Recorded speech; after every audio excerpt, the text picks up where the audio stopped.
Bienvenue sur ma chaîne.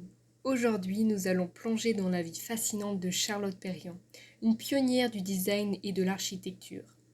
Elle a non seulement façonné le paysage du design du XXe siècle, mais a aussi ouvert la voie à de nombreuses femmes dans un domaine dominé par les hommes.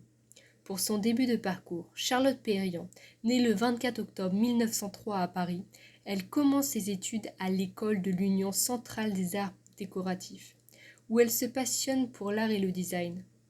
En 1927, elle crée sa première grande pièce, un bar en acier et en verre, qui attire l'attention de l'architecte Le Corbusier. Ce dernier l'invite à rejoindre son atelier, où elle travaillera pendant plusieurs années. Perriand se distingue par son approche innovante du design moderne. Elle prend l'idée que le mobilier doit être fonctionnel et accessible à tous. Dans les années 1930, elle participe à la création de la fameuse unité d'habitation, avec Le Corbusier, intégrant ses idées de design à l'habitat social. Au-delà du design, Charlotte Perriand s'engage socialement dans les années 1950. Elle part pour le Japon où elle s'inspire de l'artisanat traditionnel. Elle collabore avec des artisans locaux, fusionnant l'esthétique japonaise et le modernisme occidental, ce qui enrichit son vocabulaire créatif.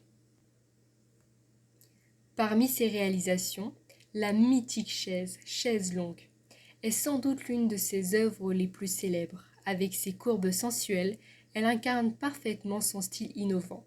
Elle conçoit également des espaces intérieurs complets, comme le bar sous le toit, pour le pavillon de l'Esprit Nouveau, une exposition de 1925. Charlotte Perriand a laissé un héritage indélébile. Sa capacité à combiner fonctionnalité et esthétique a inspiré des générations de designers.